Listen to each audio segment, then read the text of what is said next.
lot of this isn't going to make sense to you, and I'm sorry about that. I'm just going to start at the beginning, with the house.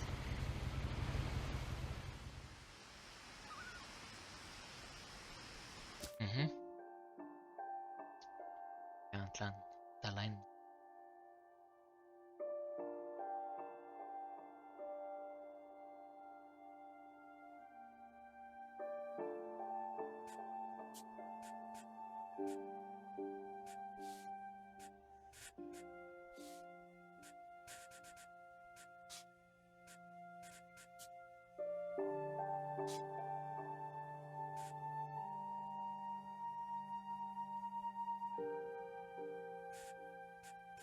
Fick inte. Där har vi. Jävla högt.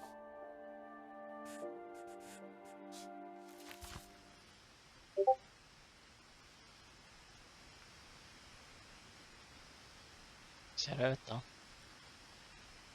Ser bra ut. Ser bra ut.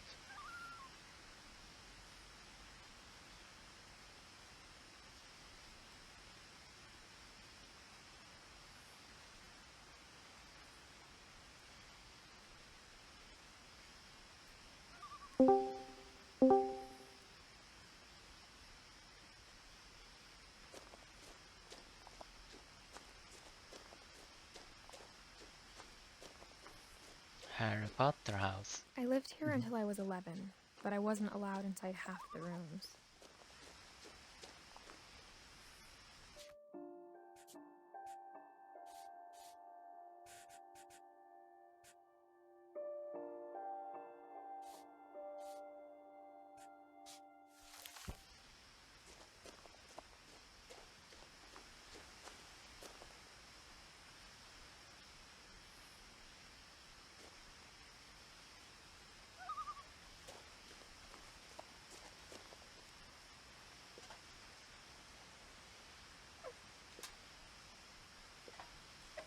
Inside the mailbox were bills from 7 years ago, marked urgent, open immediately.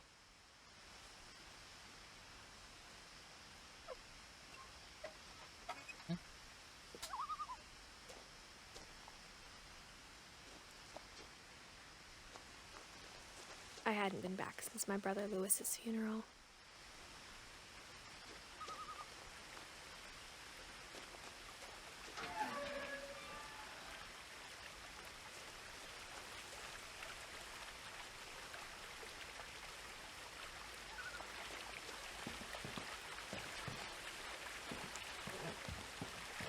In her will, my mother left me a key, but didn't tell me what it unlocked. Maybe she thought I'd know. Or she thought that the mystery would be enough to bring me back. Det är inget bra. 2 vägar.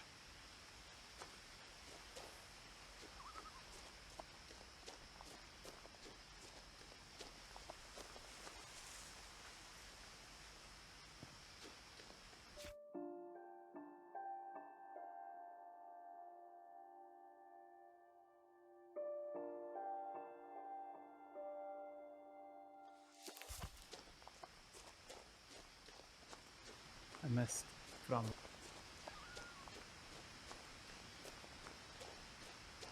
No one had driven this way in a long time, but I saw a few hoof prints.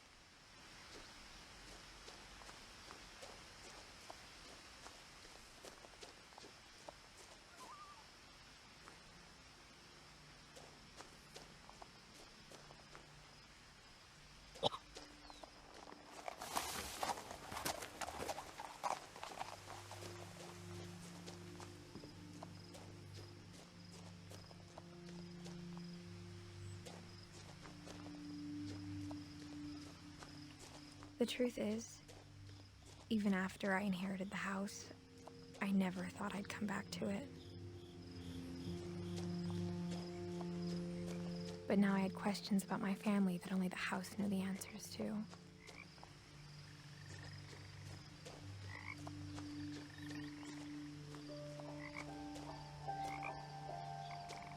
The house was exactly like I remembered it, the way I'd been dreaming about it.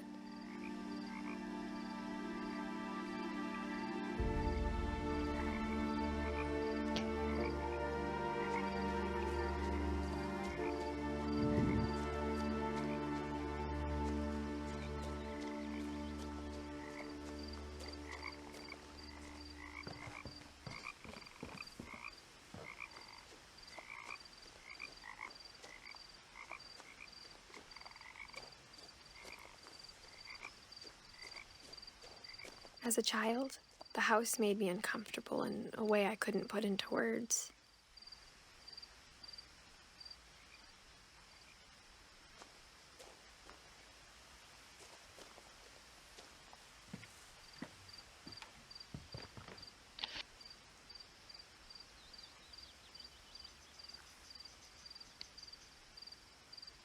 Rosie.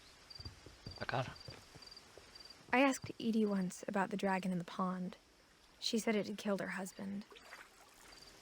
I was 6. It seemed like an odd joke to me even then.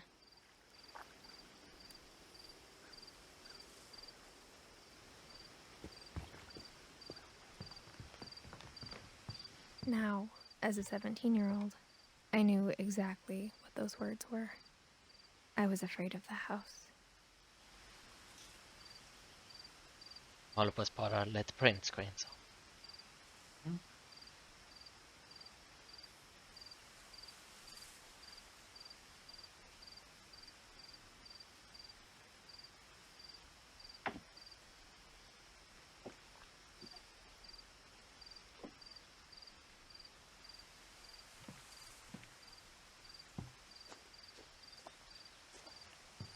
Jävlar, nu såg jag Prosit. Min stream är lite efter. I hoped the key might unlock the front door. It didn't. Han måste ju vara över en minut.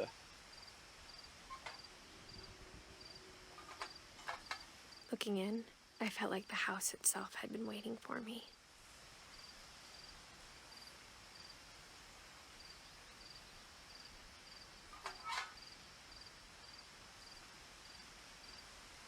Lite skumma kontroller. Så. Vad fan.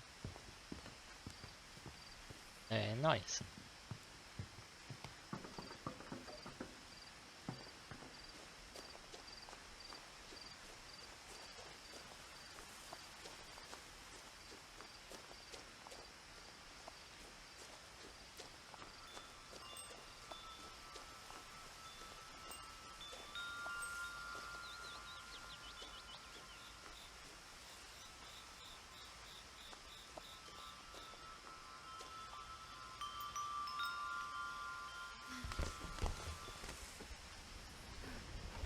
Crawling through the doggy door used to be a lot easier when I was 11.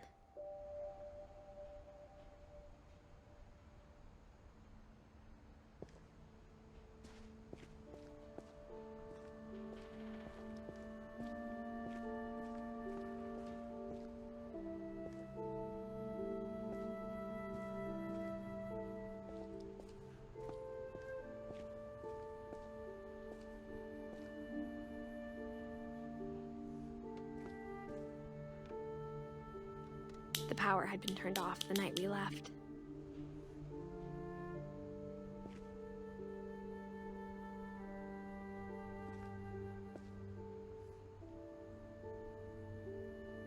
For the first time in years,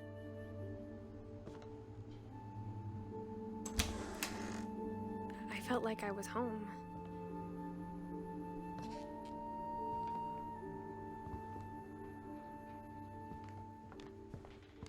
But instead of a family, there were just memories of one.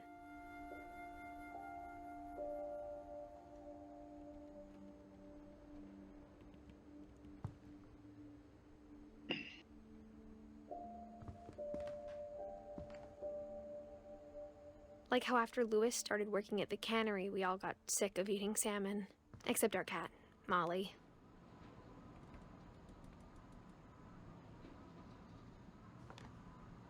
Or how only one restaurant would deliver to our house, so we had Chinese a lot.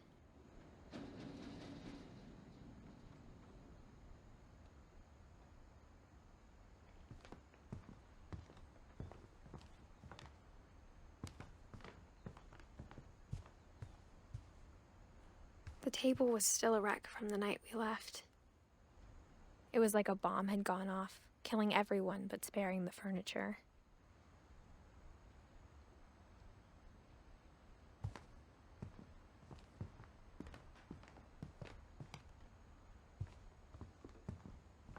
My mom was the only one of us who could imagine Great-Grandma Edie living in a nursing home.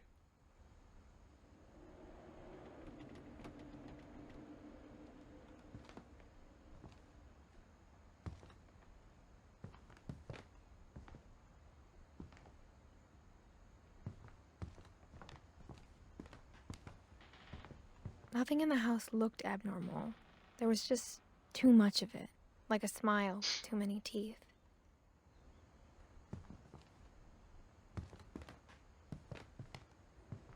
Even the fireplace had a story.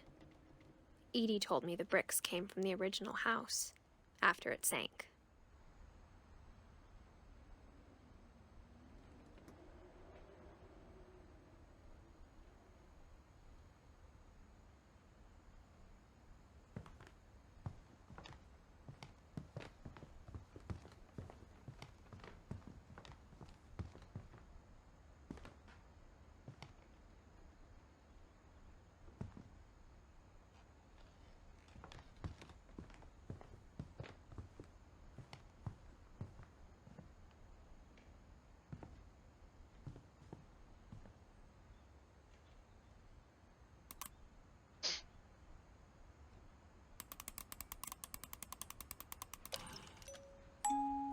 Great-Grandpa Sven built a music box for Barbara, along with the rest of the house.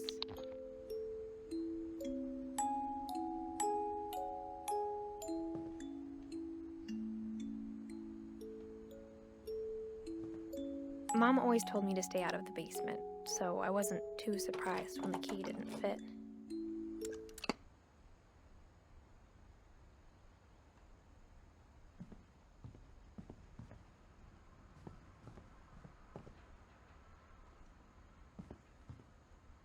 A lot of things got left behind in the whirlwind of that last night.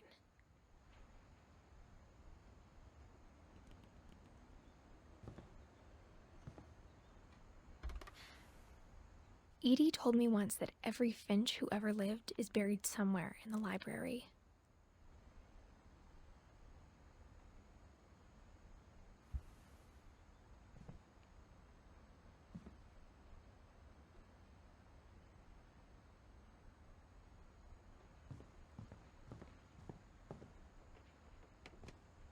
After Milton disappeared, Mom sealed up all the bedrooms. Then Edie retaliated and drilled peepholes.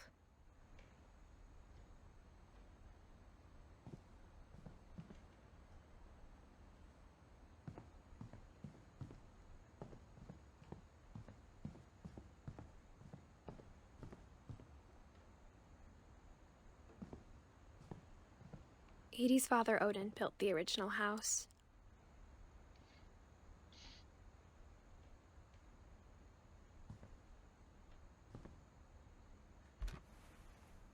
Barbara was a child star for 2 years, until America grew out of it.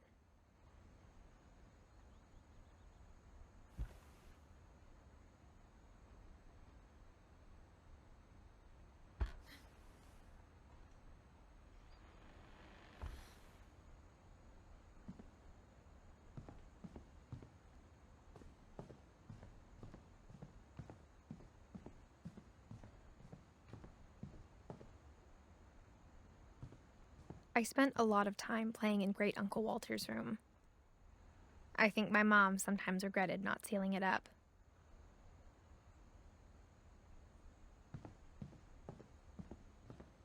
Lewis told me there were secret passages, but I never believed him.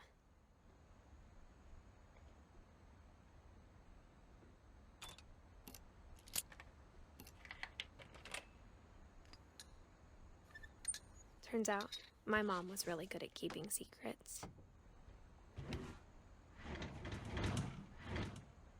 Now it was time to find out what my mom had been afraid of.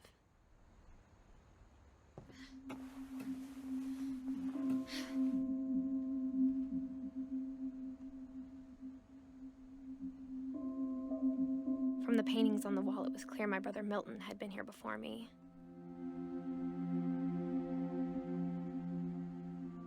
Reading this, maybe it sounds like I had a plan. But I had no idea what was behind that door.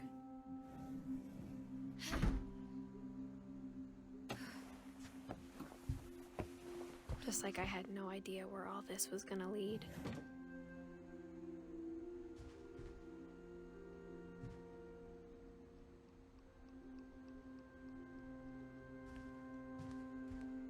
I grew up looking at Molly's room through the peephole. Molly's gerbil had a tiny bedroom with its own even tinier gerbil cage.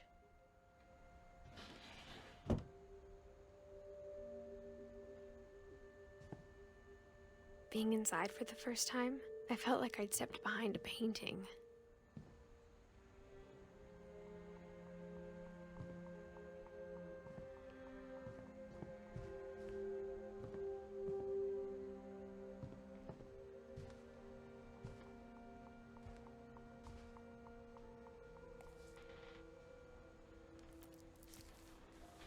December 13th, 1947. Dear Diary, I'll be gone soon, but I wanted to tell somebody about what's gonna happen.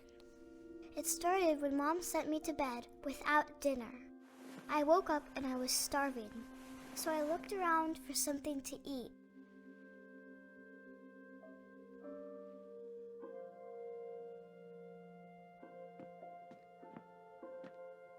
My Halloween candy was all gone.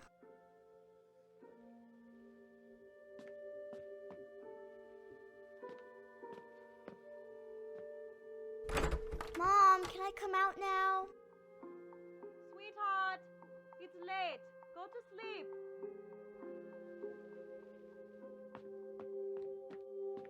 The gerbil food was dry, but I didn't mind it.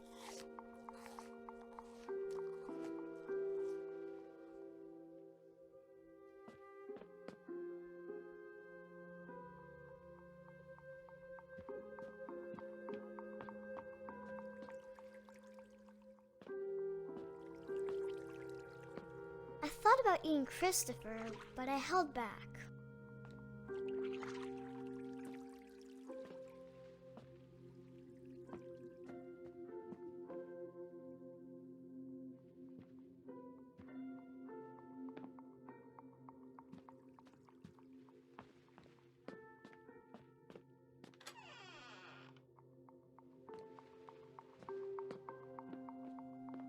I kept eating and eating.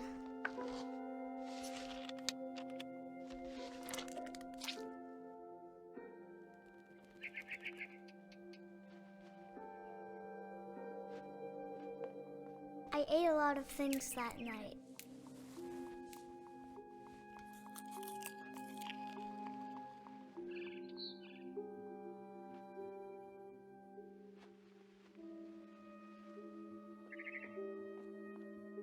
Then I heard chirping outside my window.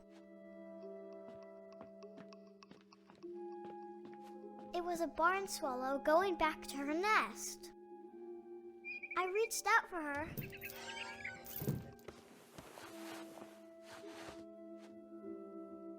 And suddenly, I was a cat.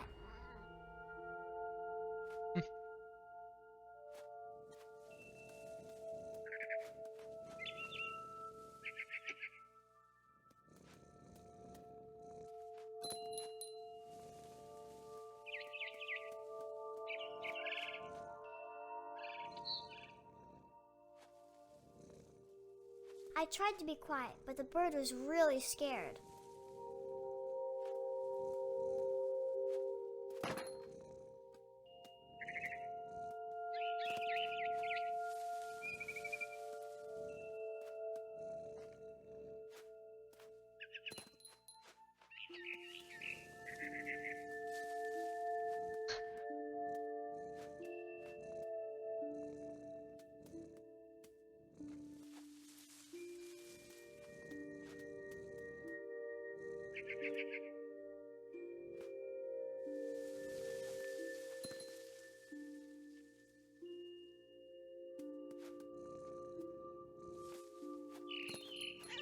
Mom and Dad didn't even look at me.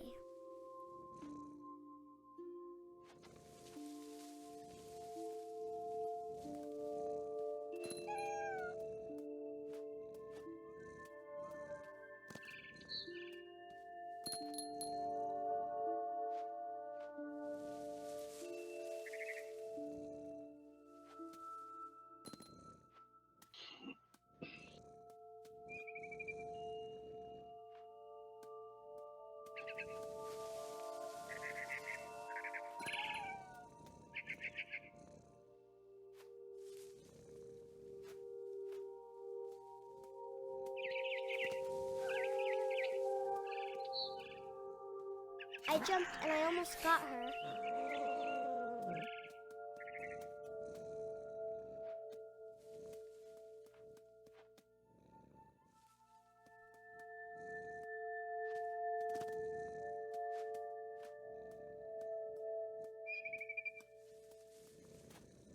I could tell she was getting really tired.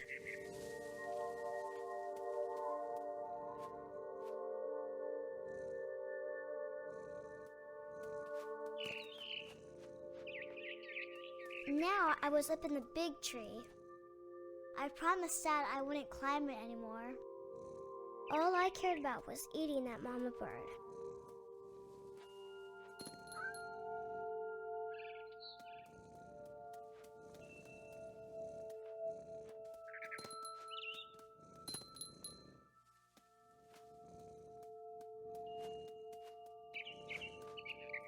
I gobbled her up. And suddenly, I was an owl. First, all I heard was the wind. Then I heard little teeth nibbling in the grass.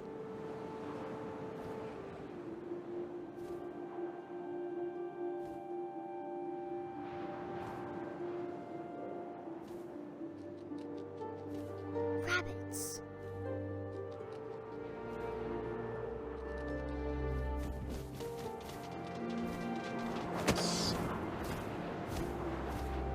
I imagined his face looking up and seeing mine through my talons. I swallowed him up, and I didn't chew one bit.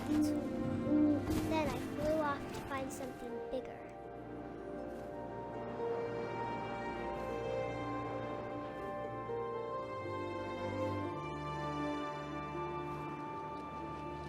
A mama rabbit.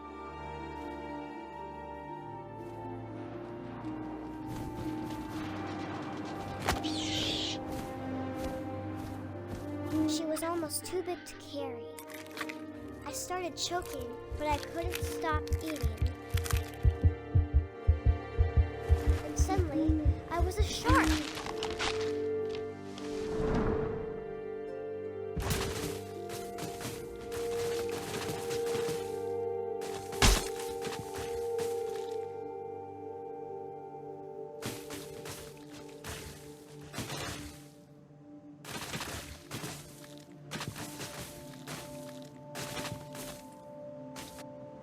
I rolled off a cliff and into the ocean. Now, I was hungrier than ever.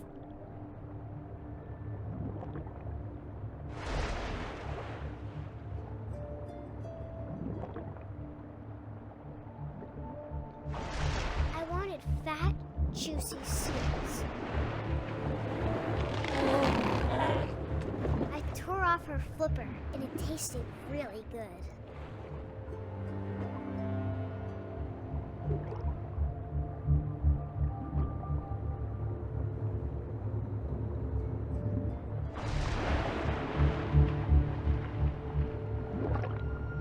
Grabbed on tight, but I was so hungry, I jumped out of the water.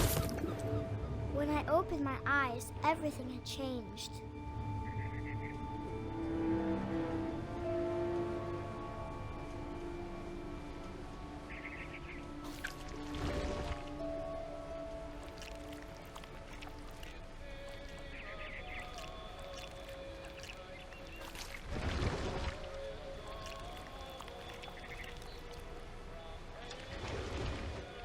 Now I was a monster, and I smelled people everywhere.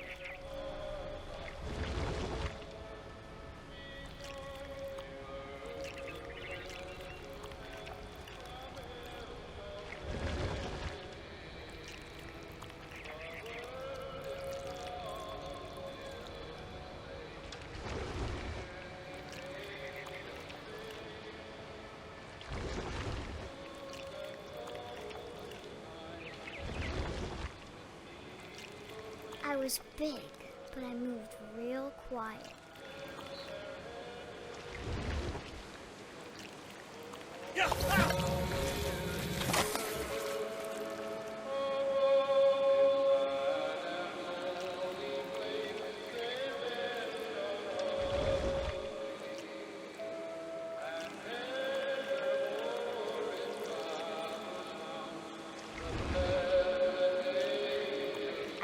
to stop, but also I didn't.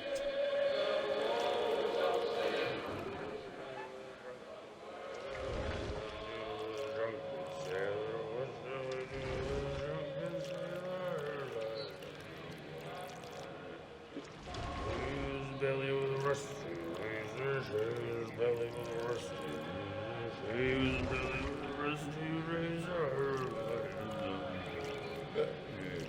What shall I do with a drunken sailor? What shall I do with a drunken sailor? What shall I do with a drunken sailor? Put him in the captain's daughter, put him in bed with the captain's daughter, put him in bed with the captain's daughter. What shall we do with a drunken sailor? What shall we do with a drunken sailor? What shall we do with a drunken sailor?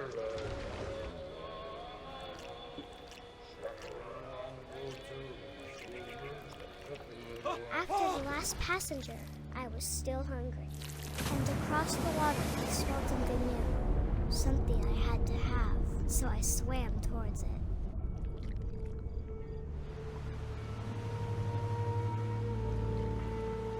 I slithered onto the sand, and the good smell went into an old pipe.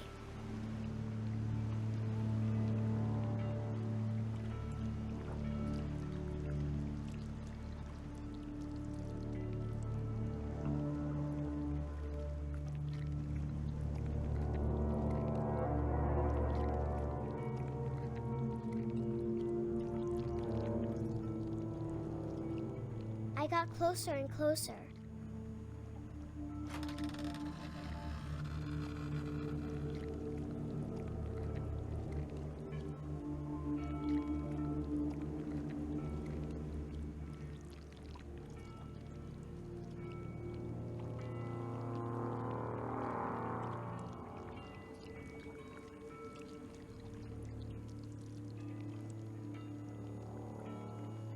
All of my stomach started growling. And suddenly, I was me again. I held my breath for a long time, but I couldn't hear anything. I think it's waiting for me to fall asleep. But it's not going to wait much longer. It needs to feed, and we both know I will be delicious.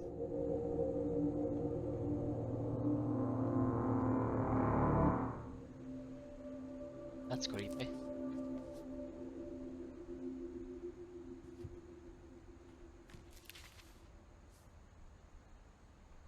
I'm not sure if I believed all of that, but I'm sure Edie would have.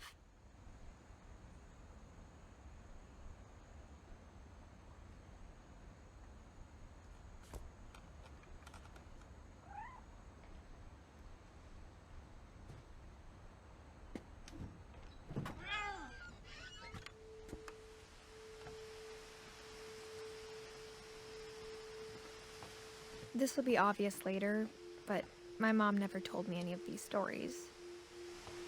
Edie would have, but Mom didn't like bringing up the past. Though, when we adopted a stray kitten, she was the one who named it Molly.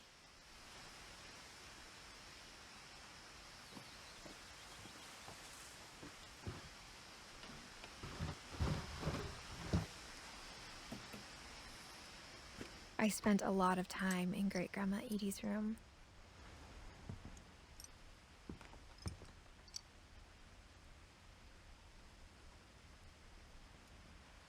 We got along, and it was a good place to hide from my mom.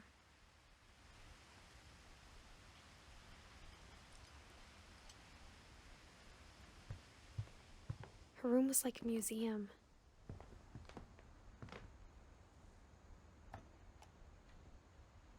For 500 years, the Finches have been famous throughout Norway for their fortune and misfortune.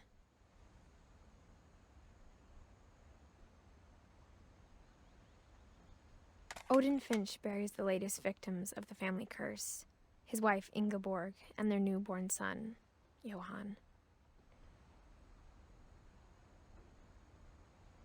On January 7th, 1937, he set sail with his family and his house hoping to leave the curse behind.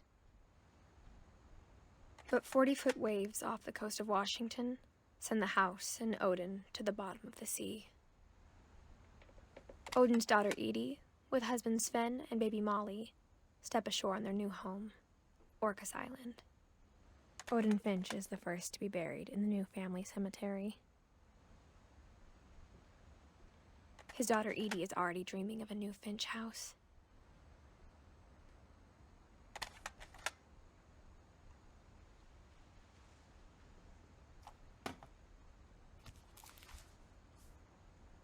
Whatever's wrong with this family, it goes back a long ways.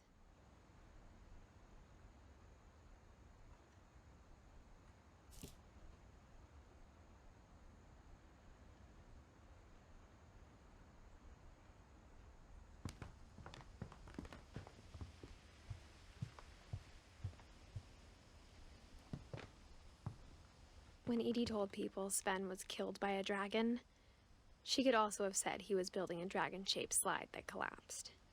She could have, but she didn't. Even in her 90s, sometimes Edie seemed a lot younger than my mother.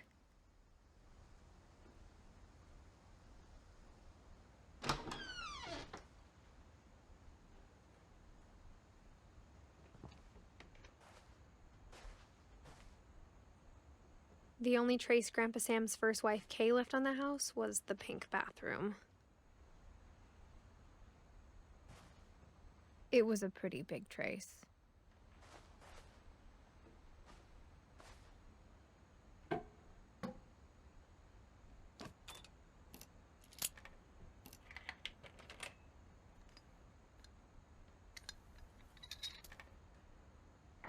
There's a secret in this bathroom.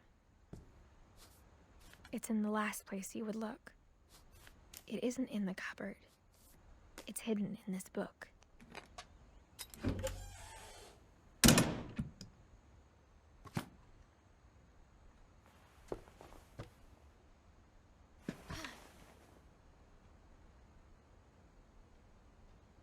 Sven gave Sam an old camera he'd refurbished. He never put it down.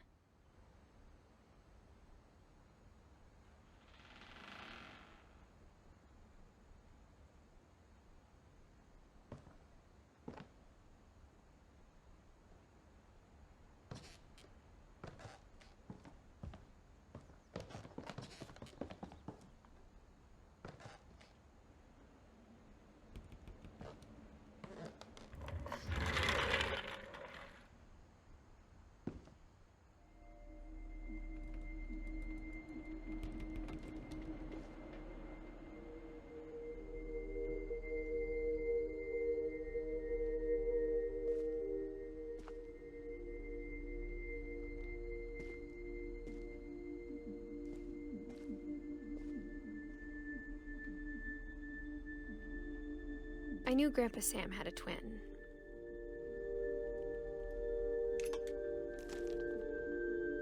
And that he never talked about him.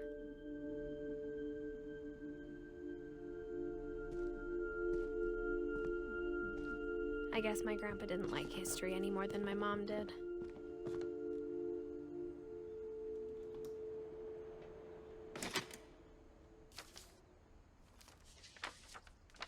How I Want to Remember My Brother by Sam Finch. The thing I remember is that when he made up his mind, that was it.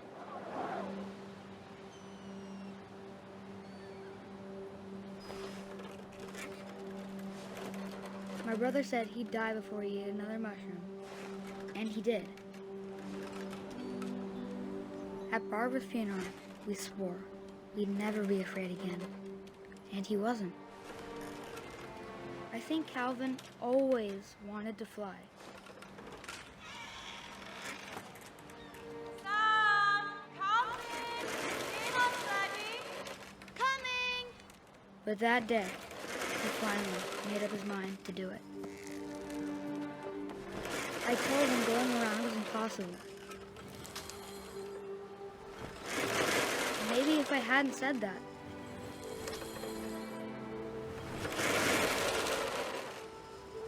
Calvin! I'm not bathtub. Then maybe he'd still be here. But I doubt it. I think he'd already made up his mind. That's what I want to remember about my brother.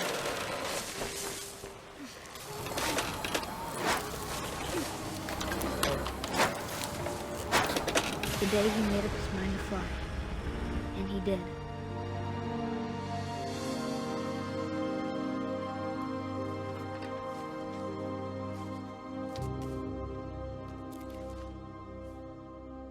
Calvin's story felt strangely familiar. When I was younger, I remember trying to do the exact same thing.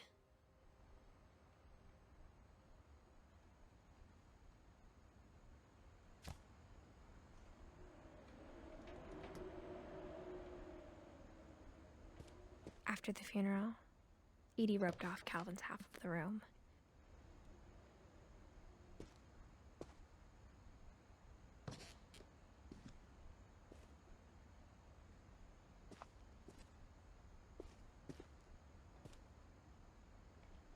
Mom said Grandpa Sam enlisted at 18 and never set foot in the room again.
Jävla hus.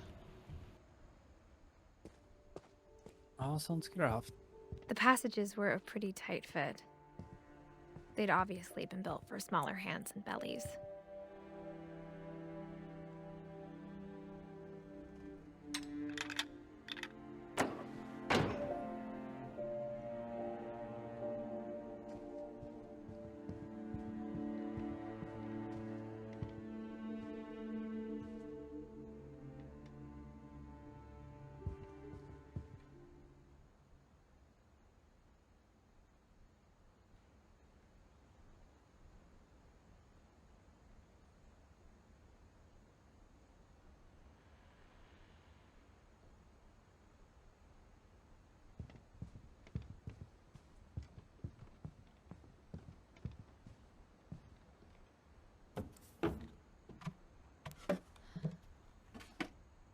Growing up, I always thought of Barbara as a child star.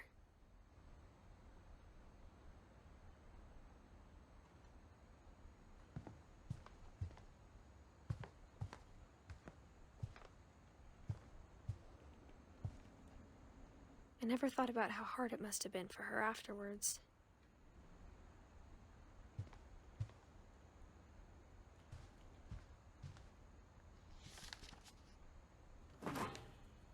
Of all the stories people wrote about Barbara's death, I'm surprised Edie saved this one.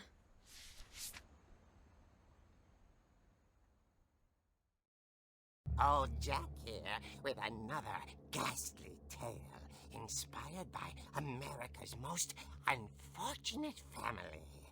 I'm calling it The Surprise Ending of Barbara Finch. As a child star, Barbara was famous for her scream.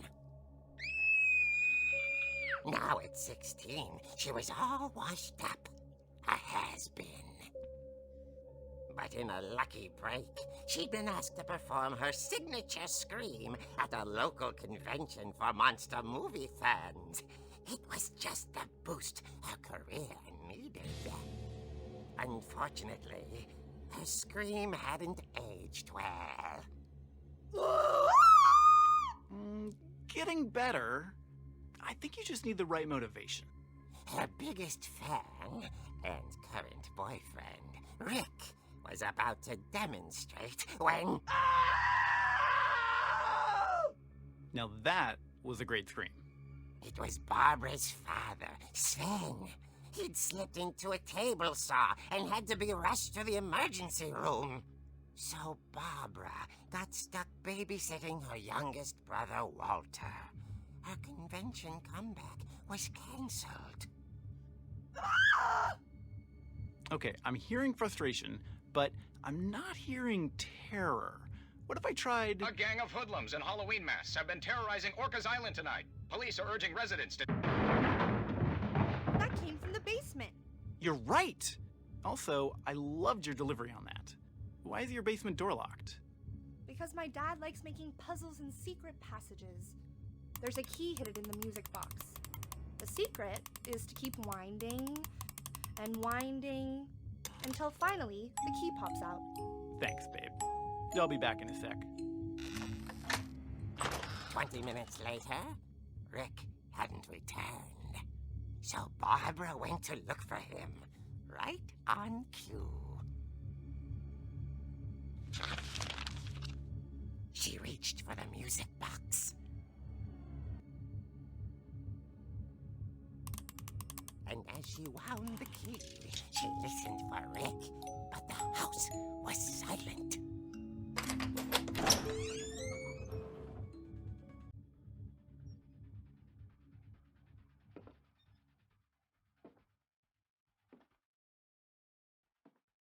She found Rick's crutch and imagined the worst.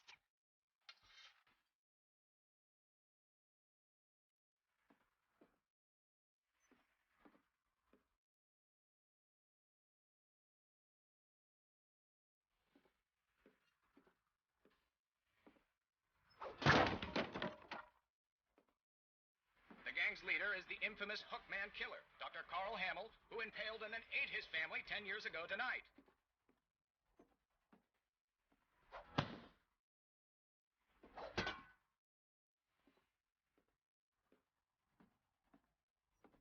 The old fridge rattled and grew still.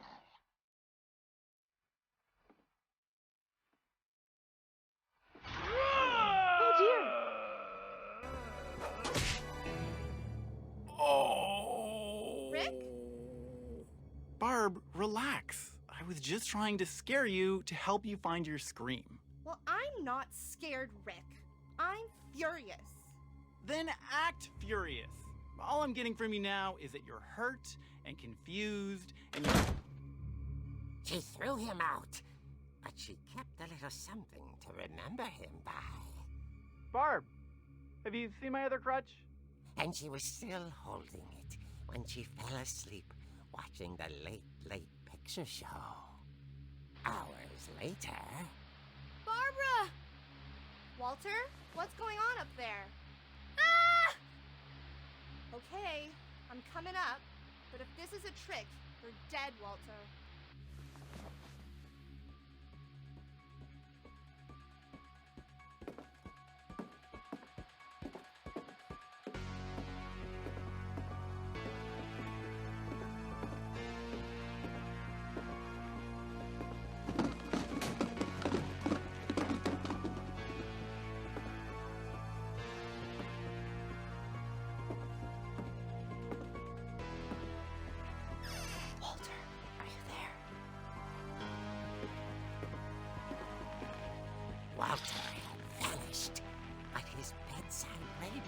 still on. Orcas Island police describe the man as 6 feet tall, with a steel hook for a hand. Residents are urged to lock all doors and windows and notify the police of any suspicious activity. Barbara turned, saw the hook man, and was speechless. He was quite smashing.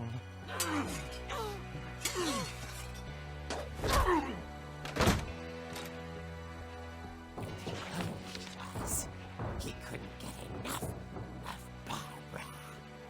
Okay, Barbara, there's gotta be another way out of here.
Was dying to speak to young Barbara. At the door, she heard whispering. It was coming from inside the house.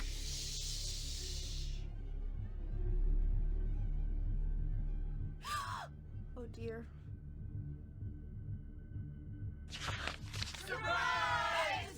Bravo, Barbara! You were wonderful! The monsters had come to surprise her. For Barbara, it was a dream come true. Then she saw what kind of monsters they were, and she realized what was about to happen.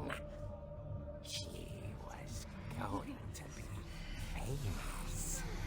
And with her final breath, Barbara Finch gave the performance of her life.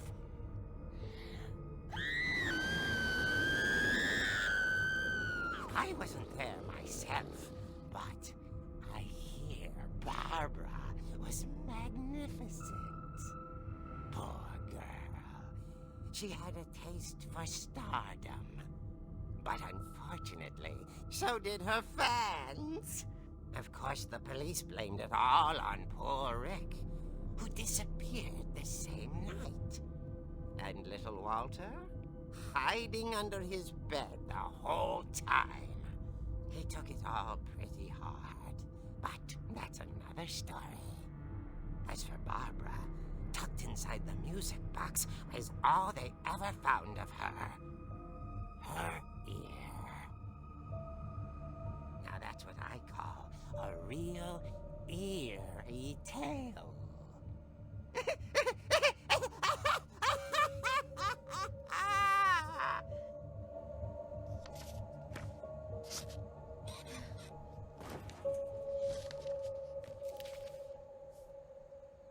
Edie told me all Barbara wanted was to be remembered, as absurd as that comic was. Maybe what Edie saw was a happy ending.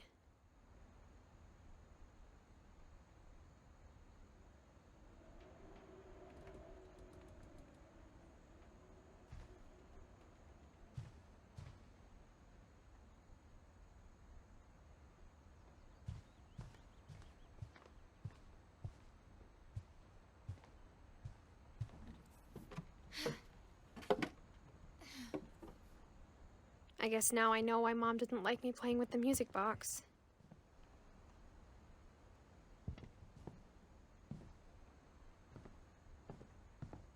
Whenever people ask me about my family, the first thing they always want to know about is Barbara.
Mom said the basement was off limits, unless I wanted another tetanus shot.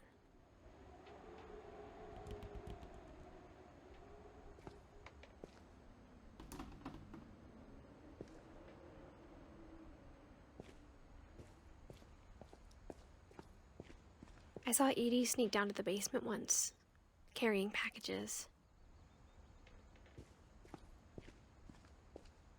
I thought maybe she was hiding presents.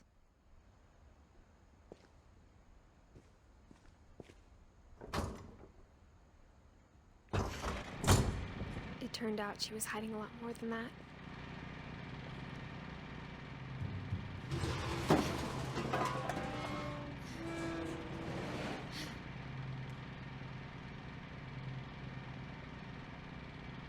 I remember asking Mom once about where Walter had gone. She said after Barbara died, he got as far away as he could.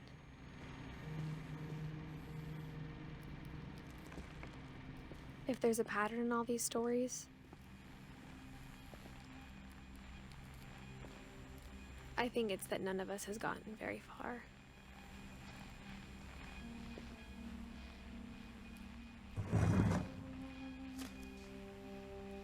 Goodbye, everyone.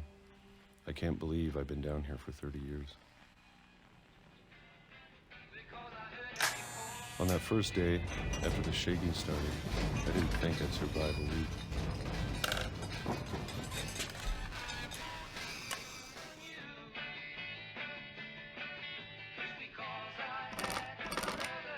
But after a few days, I settled into a routine. That's what kept me sane.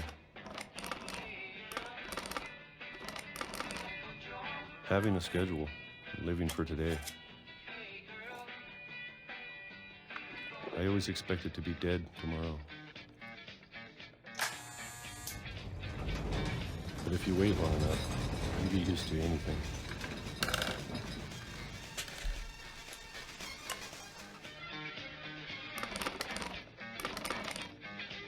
Even a monster on the other side of the door starts to feel normal. Almost friendly.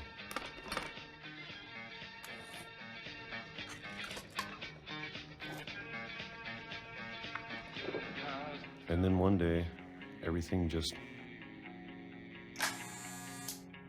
stopped.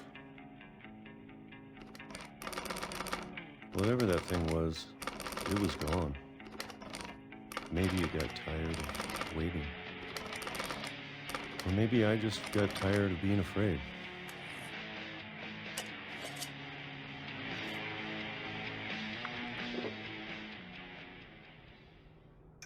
It's been a week now, the longest in 30 years. I'm done waiting. I have to leave while I still can.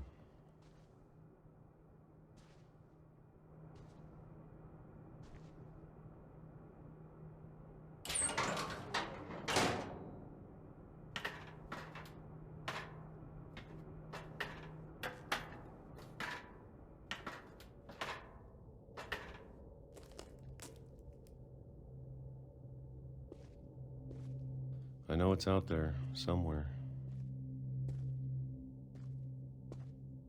Whatever killed Barbara and Molly.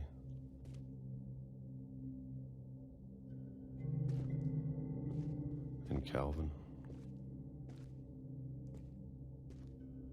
Maybe this is all a mistake.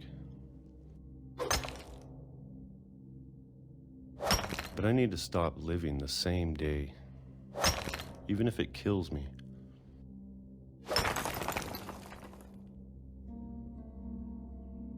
Whatever's out there, I want you to know I'm ready for it. I'm going to appreciate all of it, especially the food. I don't mind if I only have a year left, or a month, or a single week. I'd be happy with one new day. I can already imagine the sun on my face.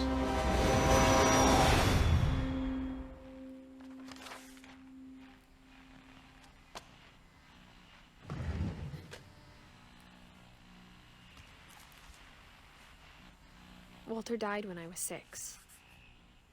I can't believe my mom never told me he was down here.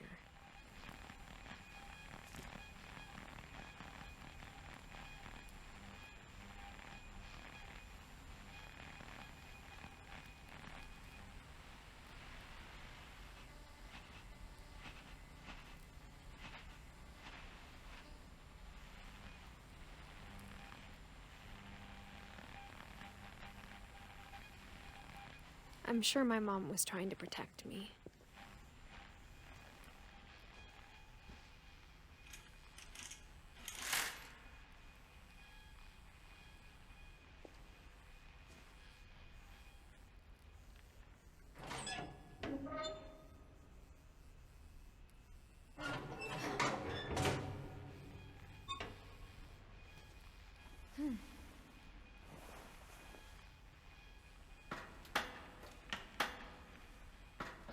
Maybe she was afraid I'd end up like Walter. But if she never told me about an uncle under the house, I can only imagine what else she was hiding.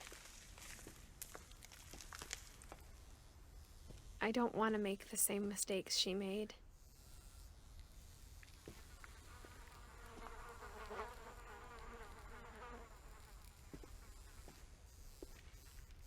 Trying to bury something that's still alive.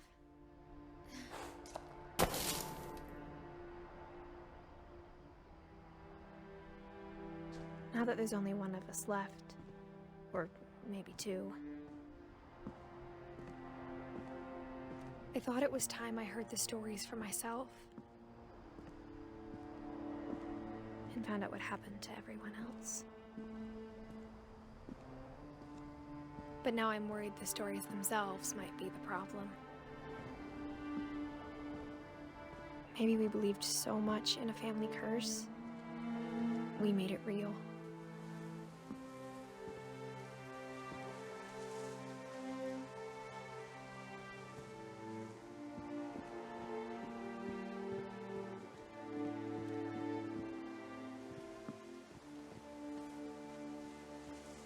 I don't know if I should even be writing this.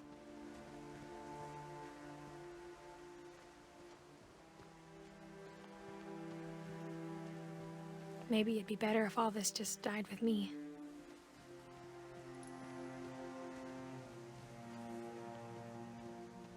But I thought you should know about your family.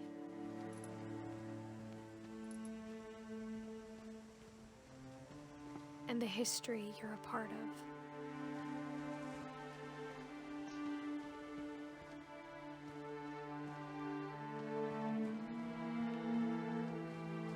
Though to be honest, I feel as lost as you probably do right now.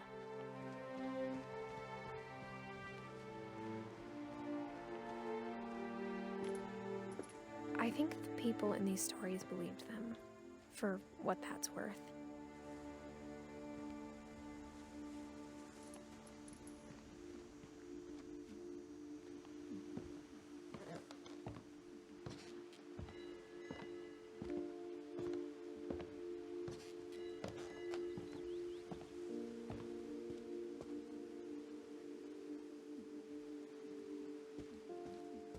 And when you look at the house, that history of imagination and stubbornness and madness, any of it seems possible.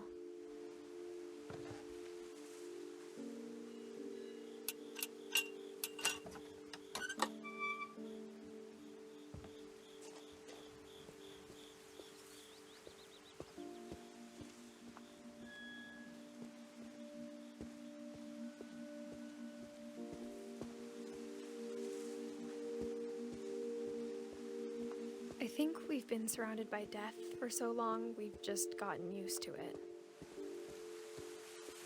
What kind of family finishes building a cemetery before starting the house?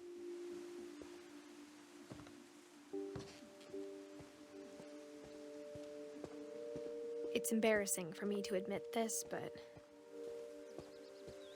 the pet cemetery made me more uncomfortable than the human one. 3 of the gerbils were mine, and 2 had been my fault.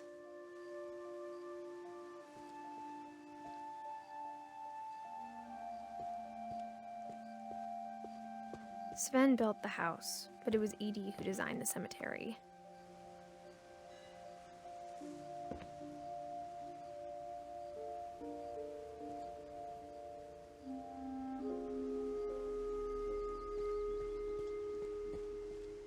I'm sure Odin's monument had been Edie's idea. My mom was always trying to move on, but for Edie, the past never went away.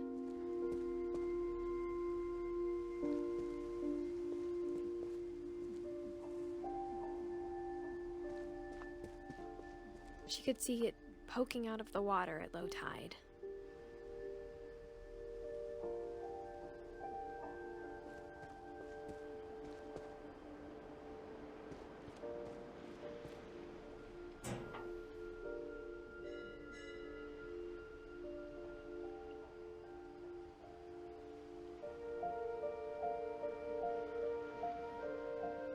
Edie said she dreamed about the old house every night.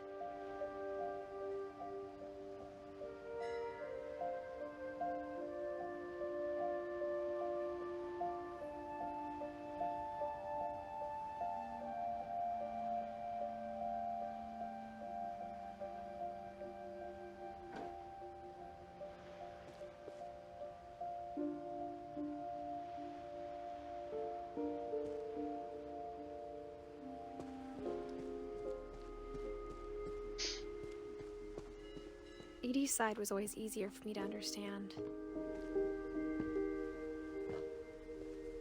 But the older I get, the more I can see where my mom was coming from.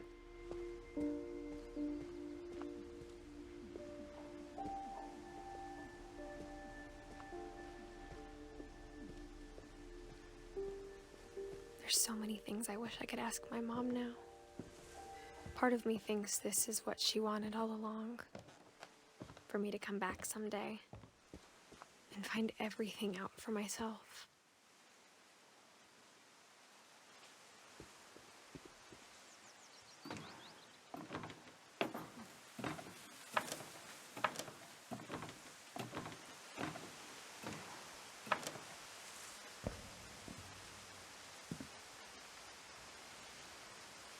But looking back on it now, if she told me there was going to be so much climbing, I never would have come when I was 22 weeks pregnant.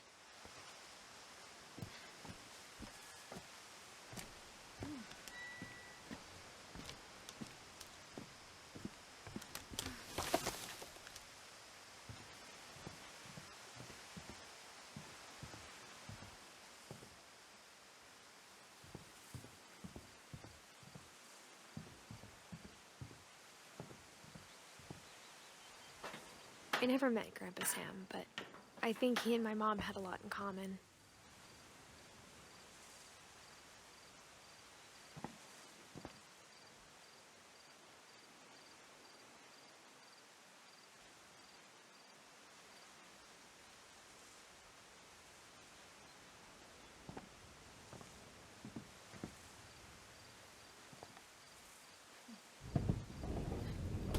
They were both pretty intense.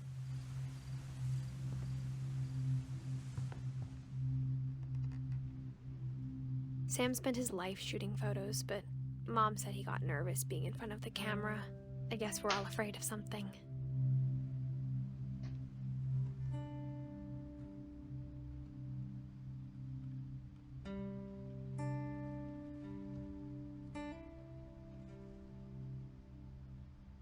Vad var det?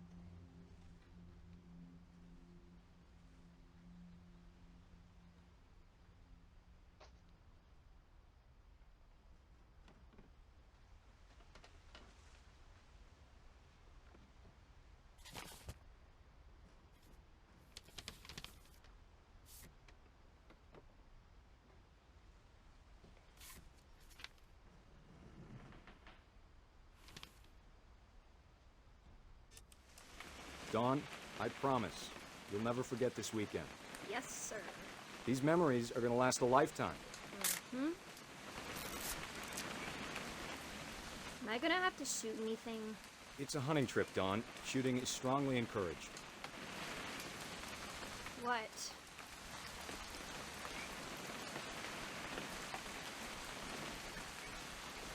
It's too early, Dad. Perfect. It's gonna rain the whole weekend, isn't it?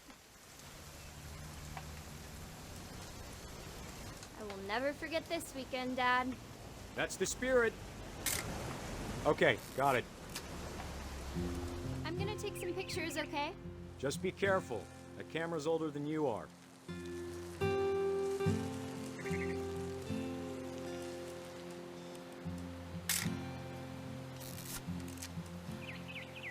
You're right, Dad. It's starting to clear up. Still freezing, though.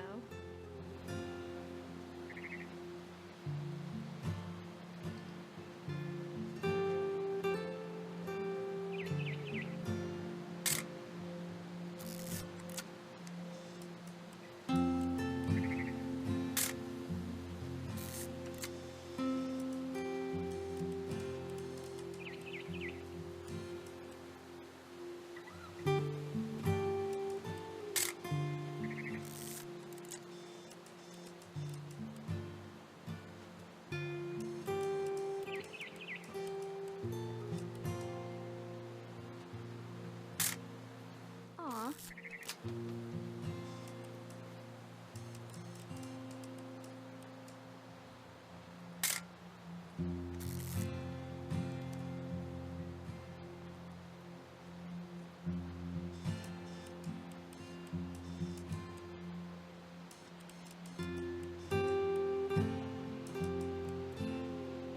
Definitely should not have drunk all that coffee. Hold still while I take a picture of you. I definitely won't be moving. Are you done yet? Does it sound like I'm done? Nothing quite like... Hey! That's a keeper.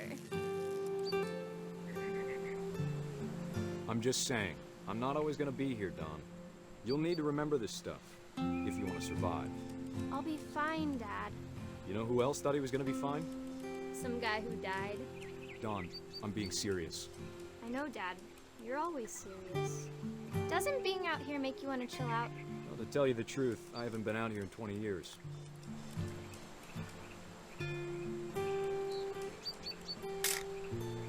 Dawn, don't you think you could find something more interesting to photograph?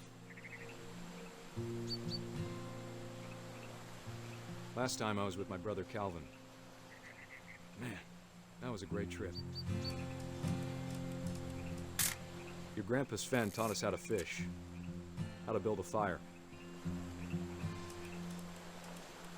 We found an old logging trail with deer everywhere. I bet if I could remember where that trail was, we'd spot a buck for you in no time. Give me a minute to check the map.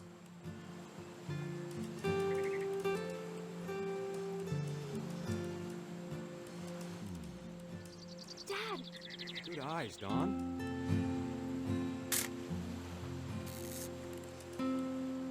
Before you take the shot, let me get a picture of you.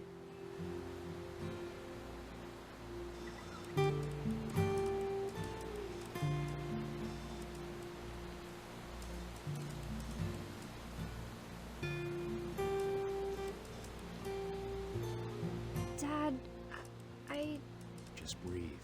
Turn off your imagination. Focus on your target. Let me get behind you. Do I have to do this? Dawn, you don't have to do anything. But if you want to survive, you'll need to be strong.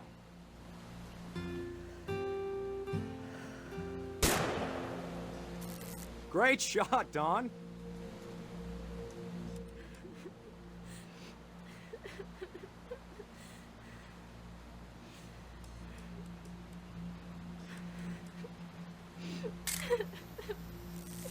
I'm proud of you, Dawn. Always remember that, okay?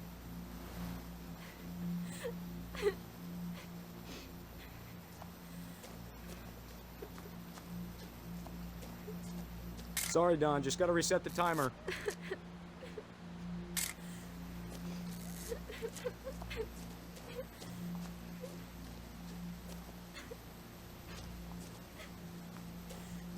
Dad, it's twitching. I think That's it's totally so... normal, Dawn. Just focus on the camera. Try not to think about— Dad!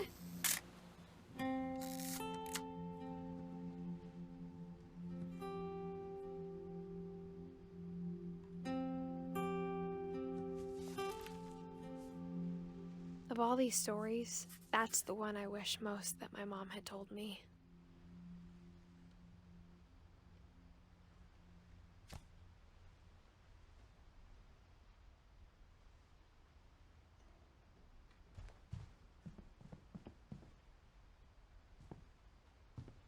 Instead of hiding from death, Sam seemed to go out of his way to meet it.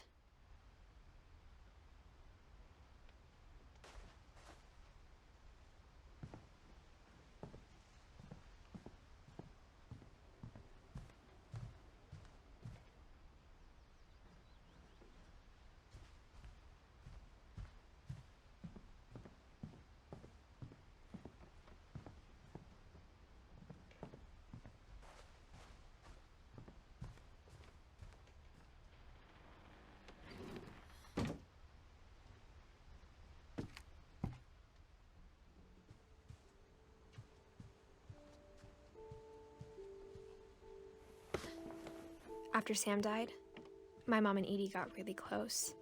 They'd both lost a lot.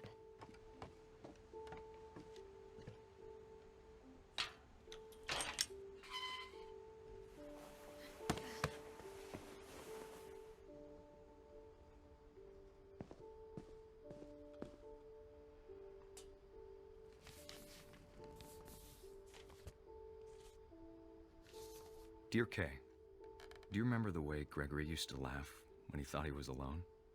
Like something funny was happening, but only he could see it. I think he saw things the rest of us don't.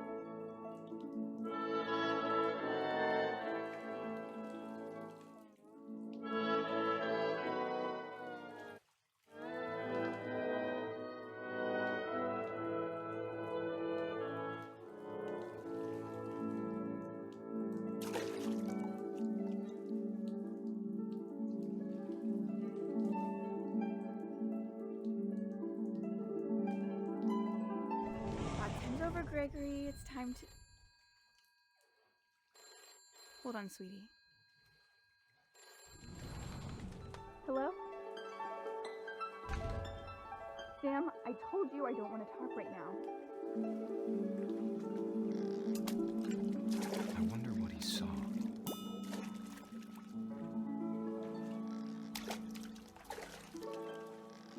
What his world was like.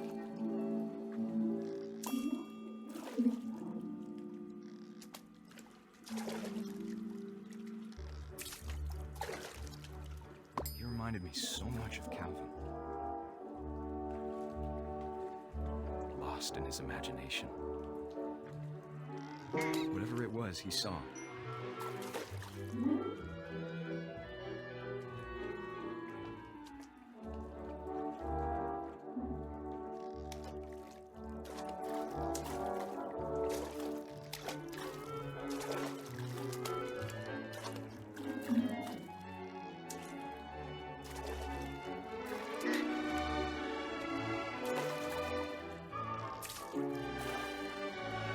sure made him happy.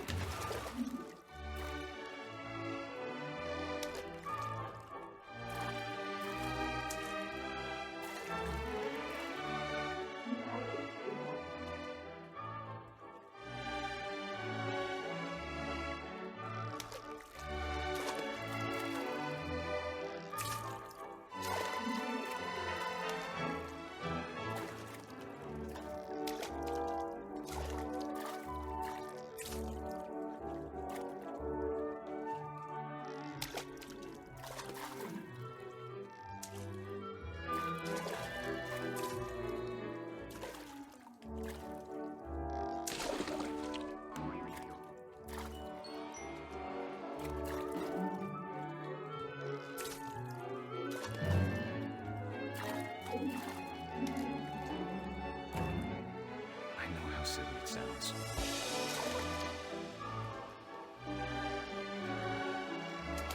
But I'm worried about a baby being too happy. I can feel her slipping away.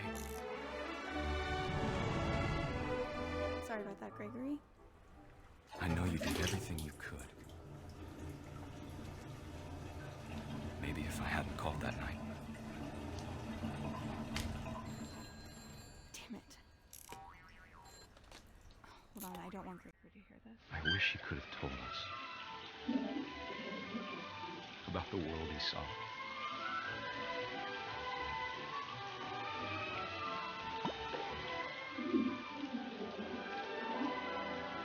There's so much I don't understand about Gregory, about everything.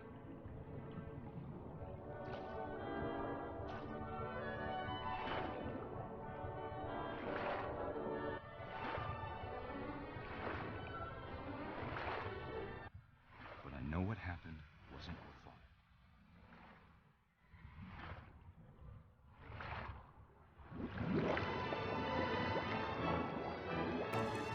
I'm sure he's happy. And he'd want you to be happy too. Good luck, Kay. Love, Sam.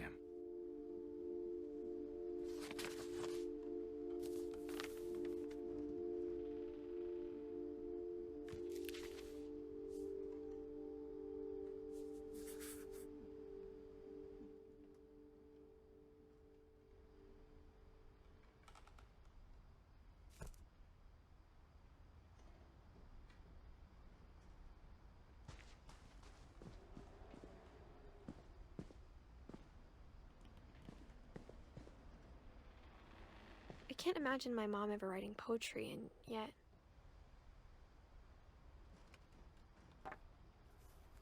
A poem for Gus, who always said the wedding was a bad idea. Our father never hit us kids, at least not very hard, before the day my brother said with teenage disregard that he'd be dead before he'd see a wedding in our yard.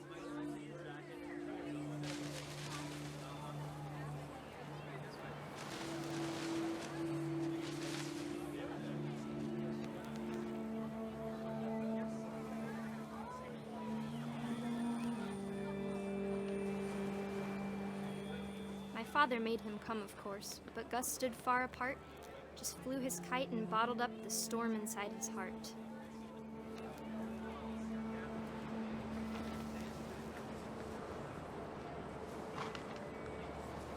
I tried to talk him out of it, but though he'd never met her, we don't need a stepmom were the words that I now remember. pronounce you husband and wife. You may kiss the bride.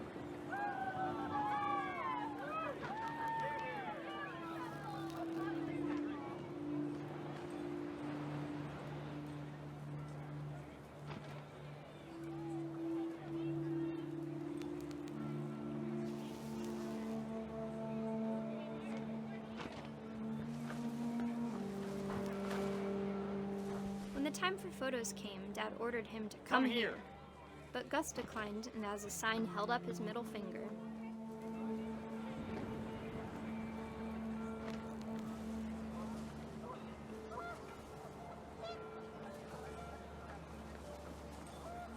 The wind picked up, and panicked geese appeared and quickly went, But all the humans did that day was go inside the tent.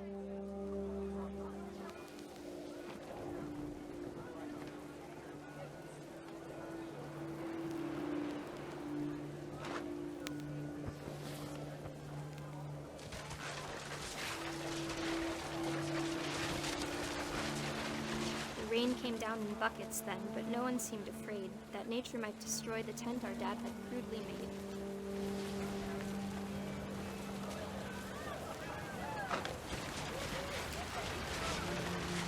The thunder sounded much too close and full of angry power, but all my father said to this was, "Make the music louder."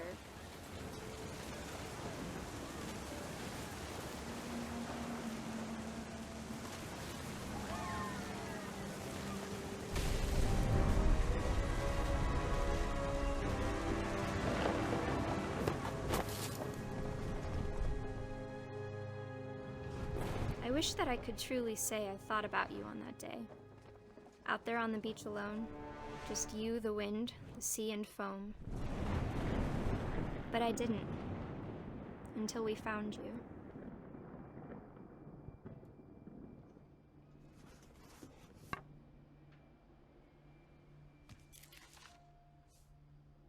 She never talked about him, but Mom told me once if I was a boy, they were going to name me Gus.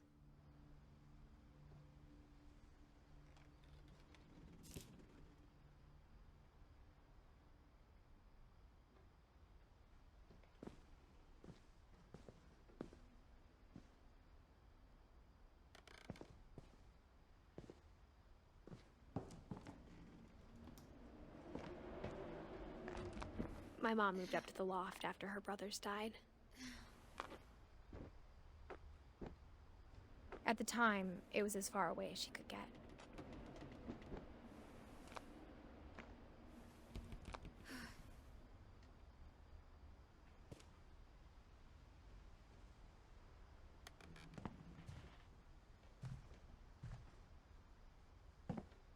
She spent a summer building houses in Calcutta, where she met my dad, Sanjay.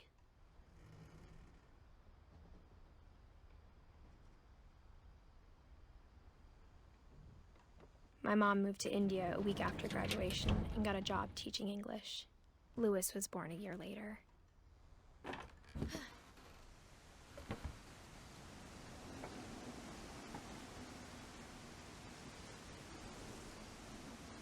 When my dad died, I don't think Mom knew where else to go. I'm sure Edie was happy to have her back.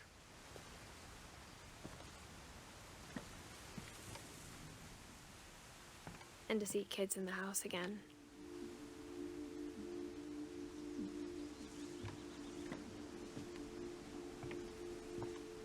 The house had to get a little bigger, but Edie was used to that.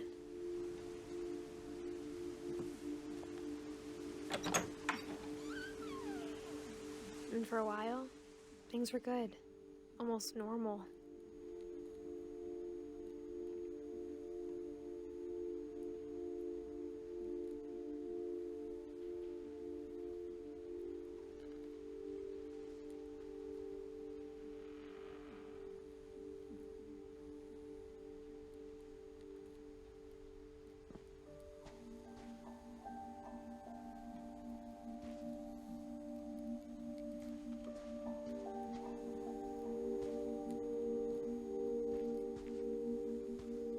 But it didn't last.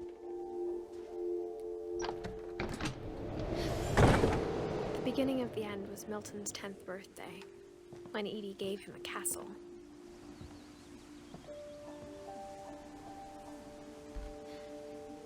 After Milton disappeared, the only thing he left behind was a room full of paintings.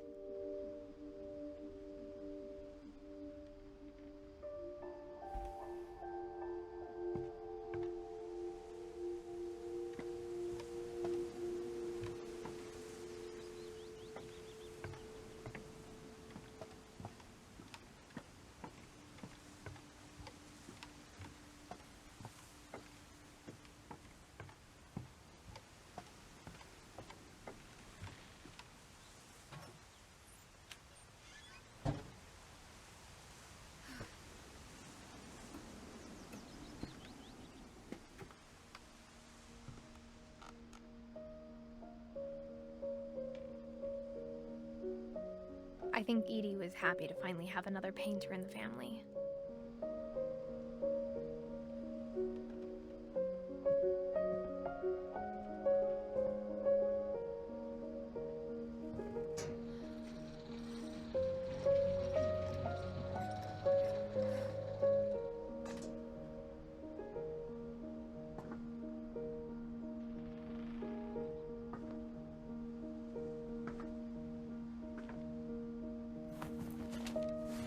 Milton Finch in The Magic Paintbrush.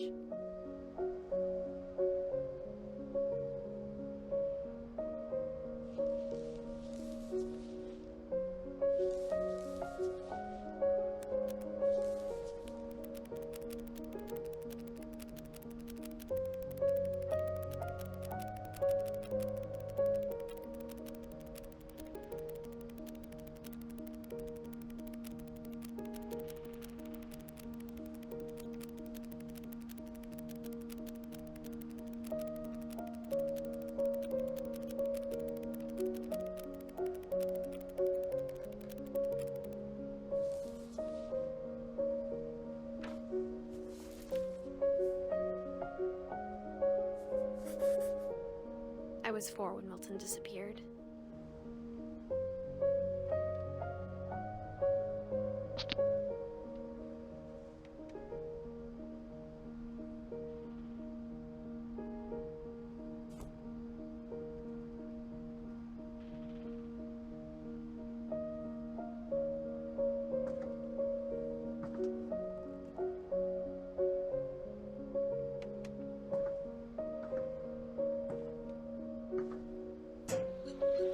Mom spent months searching for my brother.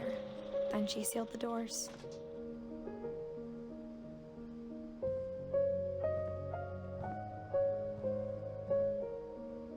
Whatever Milton had found in the house, Mom didn't want it getting out.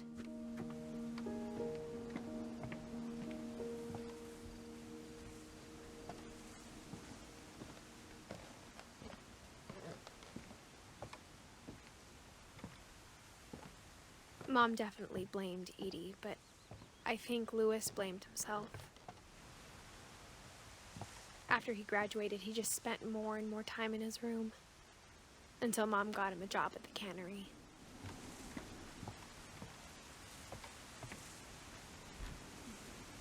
Everyone always told me to stay out of Louis's room, except Louis.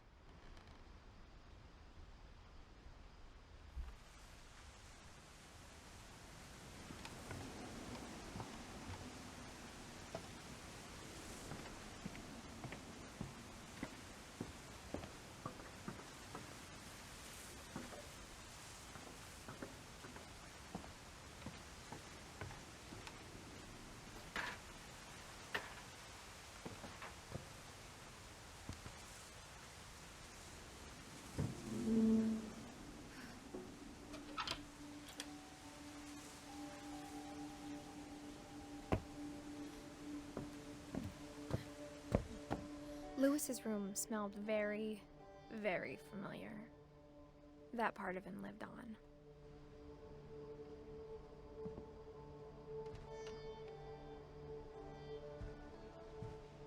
Louis and I spent a lot of time playing games together, but he was surprisingly bad at them. He died a lot.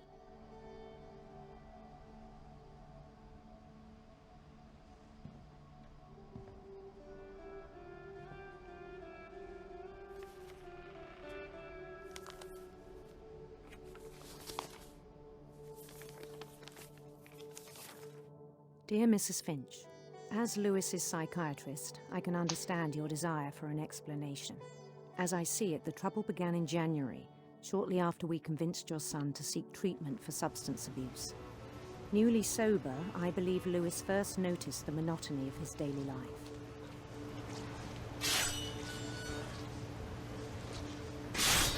He kept working at the cannery, but he withdrew part of himself. In our sessions, I saw the same behavior. His mind began to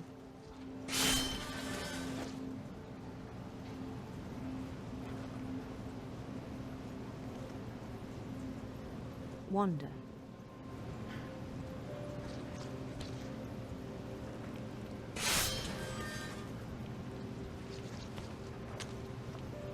I asked him to describe it.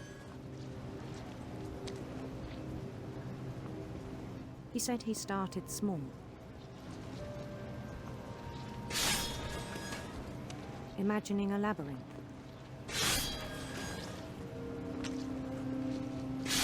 He'd feel his way about.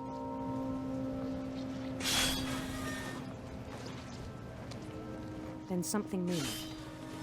Bats. And toads.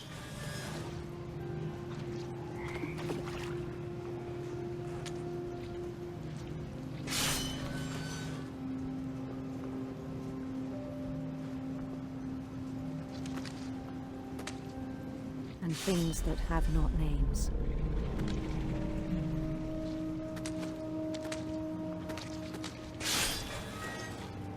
He knew it was all in his head.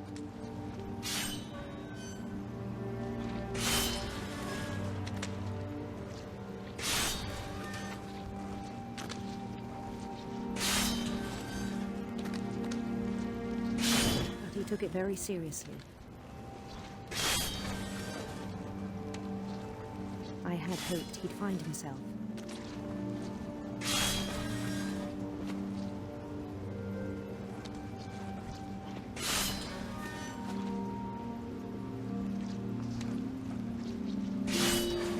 But he found something more. I worried about him then. Daydreaming at the cannery. I spoke with his boss. But he said Lewis had become a model employee. Methodical, tireless, focused. Like a whole new Lewis. So I let him go on.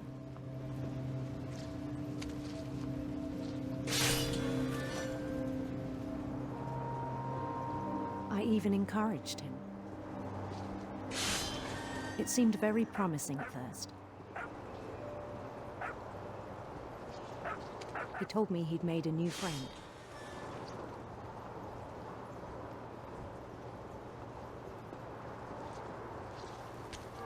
On the edge of a city he named Lewis Topia. He built the city up slowly, brick by brick.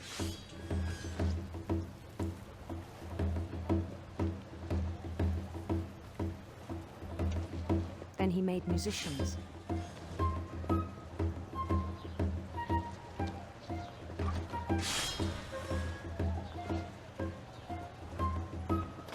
And songs for them to play. He talked about starting a band.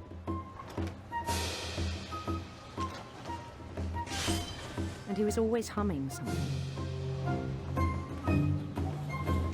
Every day his imagination grew stronger.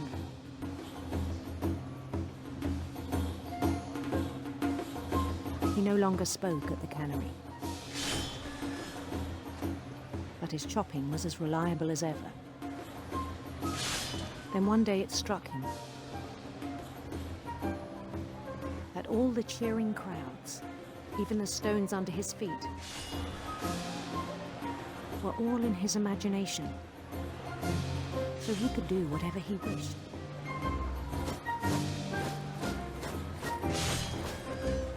He held an election for mayor.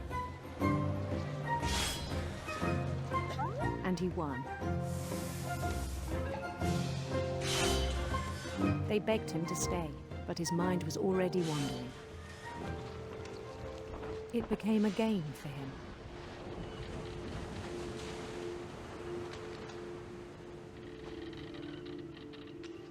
He'd conquer a city, then immediately push on. New Louisville.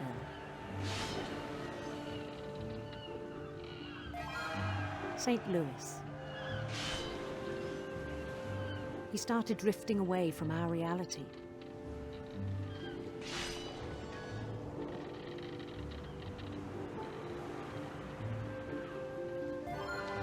Minneapolis.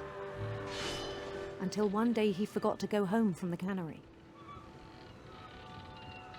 Even as his mother pleaded with him, part of Lewis kept sailing on.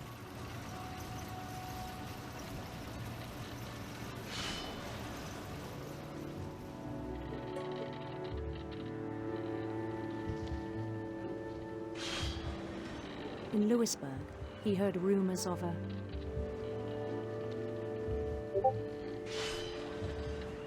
handsome queen.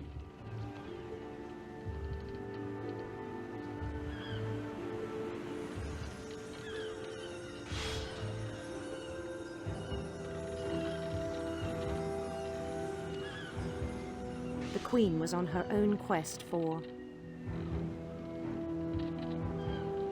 sinister serpents.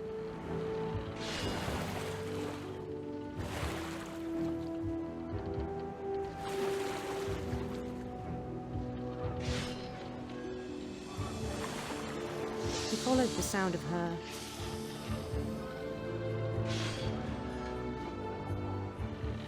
silver harp.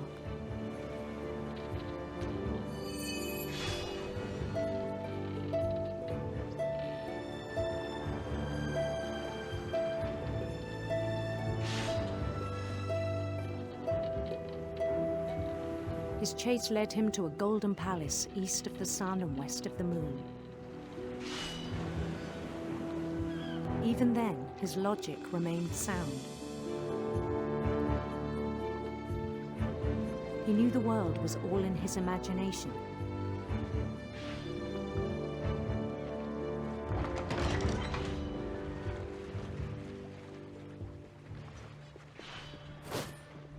But he was so proud of having created it.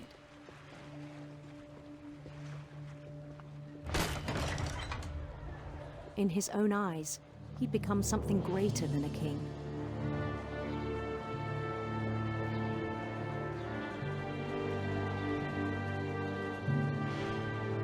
For someone who'd never known success in the real world, I think it was overwhelming. And then it struck him that the real Lewis was not the one chopping salmon, but the one climbing the steps of a golden palace.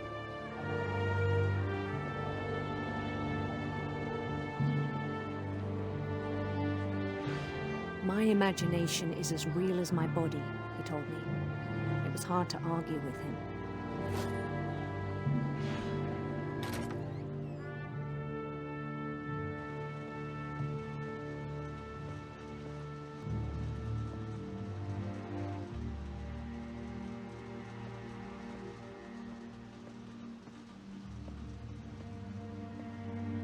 He began to forget the world we know.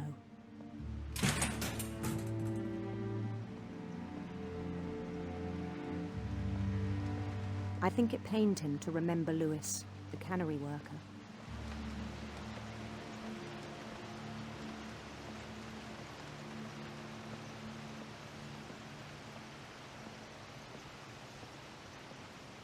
He began to despise the man with a royal contempt.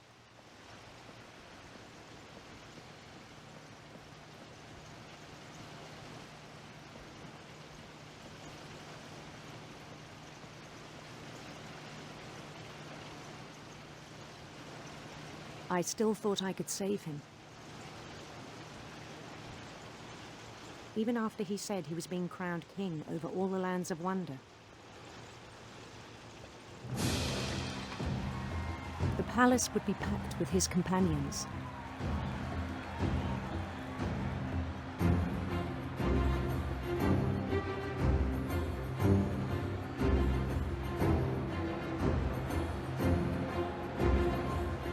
Including the wise Calico who'd insisted on advising him.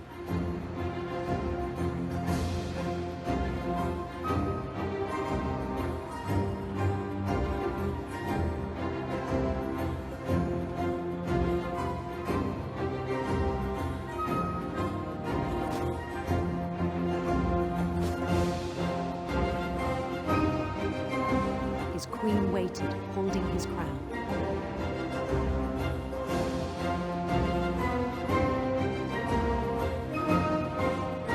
There was only one thing left to do.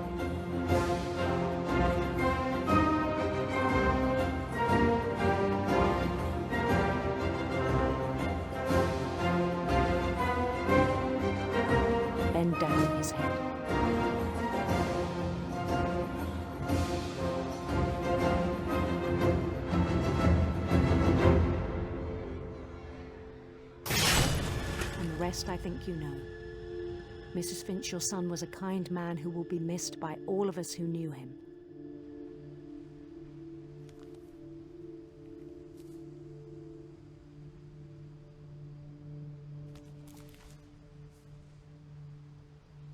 My brother was really cool. I wish you could have met him.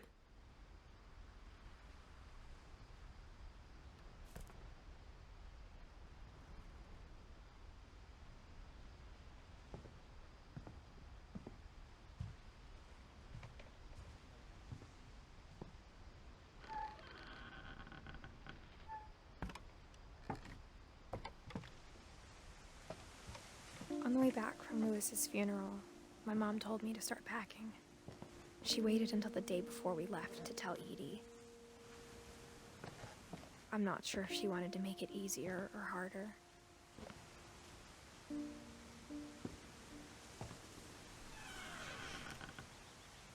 I wish we'd stayed. But I understand why we left.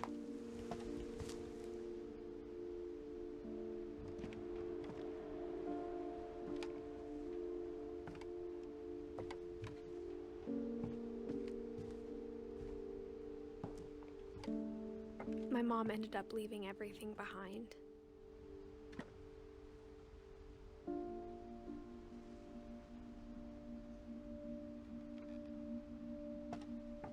What happened that night had been coming for a long time. Maybe it should have come sooner.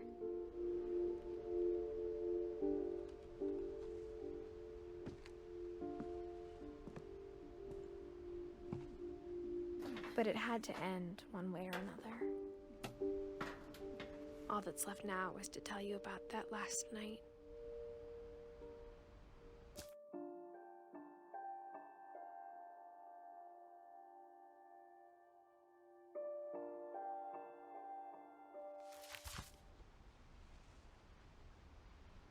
Jag har ju missat 2 stycken. Sant.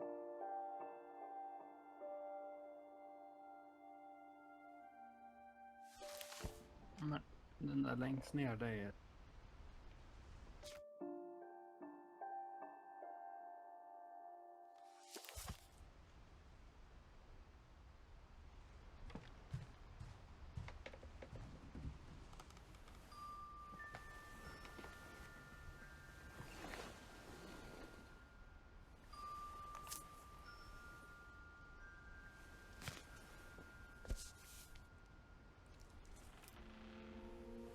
That whole last day, Edie just watched us pack and didn't say a word. Until supper, when she raised her glass and said, "To our final night together, and all our final nights apart." Grandma, you know what I said about alcohol. Some of your medications are very Edith, specific. I left a present for you in the hallway. Why don't you go open it? The grown-ups have to argue now. I'm sorry, you're right. We're all leaving tomorrow. Let's just enjoy our last... I'm not leaving. Edith, you're excused.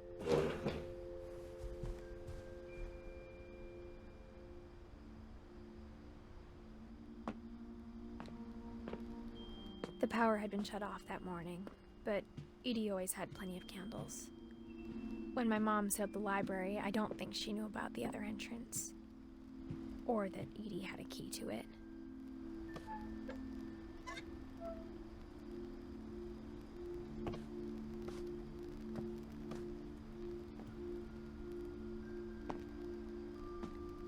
That thing you're afraid of isn't going to end when you leave the house. Edith has a right to know these stories. My children are dead because of your stories!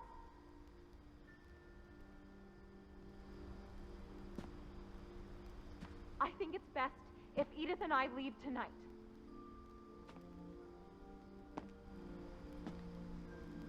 We'll have the nursing home send a van for you in the morning, okay?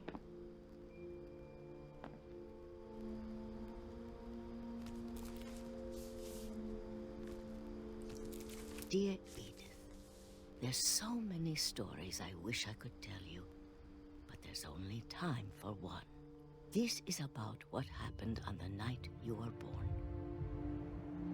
That night, the tide went way, way out. It was the first and last time I ever saw the old house aground. There'd been an earthquake out in the middle of the ocean. They called it the lowest tide in 1,000 years. God, it smelled awful. You know, I've seen that house every day of my life.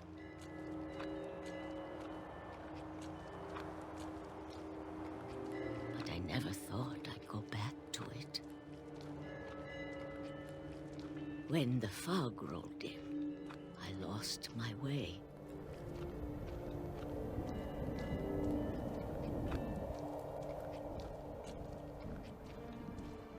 I got turned around.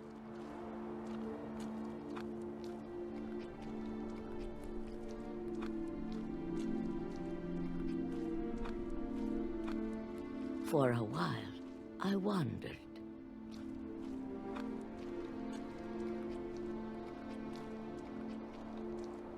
I started seeing things.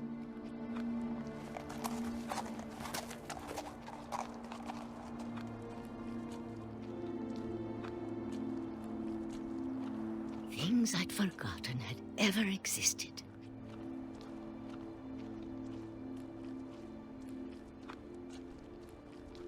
But when I saw them, they felt like old friends. That night, a lot of things came back to me. Or maybe I came back to them.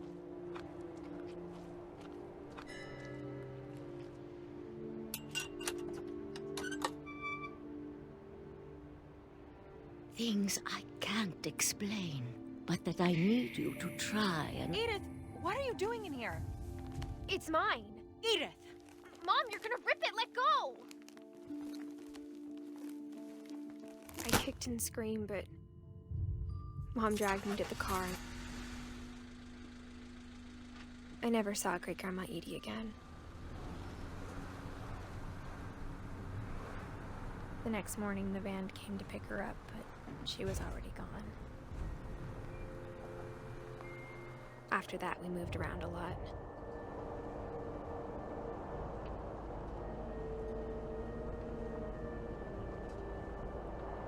We both tried to make the best of it.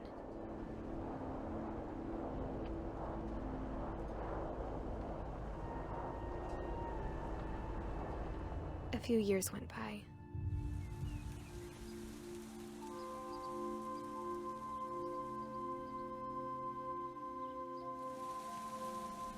My mom didn't like to talk about it, but she started getting sick a lot. The rest happened pretty quickly. She got better for a while, and then she didn't. And then I was alone.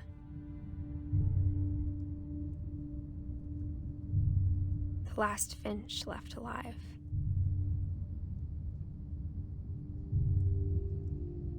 Until I found out about you. I'm still not sure what to tell you about all this. If we lived forever, maybe we'd have time to understand things. But as it is, I think the best we can do is try to open our eyes. And appreciate how strange and brief all of this is. This journal was supposed to be for you. But now I hope you'll never see it.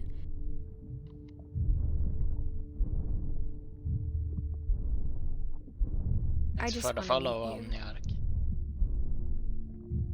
He And got tell it you all these stories myself. in the face. Sadly. But I guess if you're reading this now, things didn't work out that way.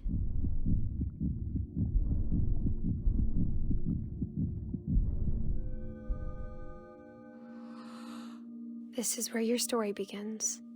I'm sorry I won't be there to see it. It's a lot to ask, but I don't want you to be sad that I'm gone.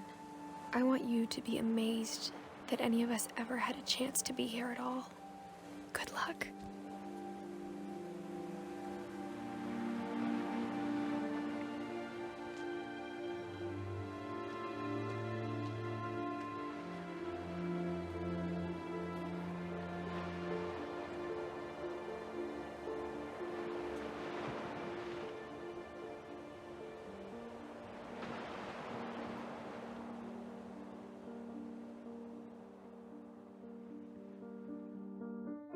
Hade missat det två.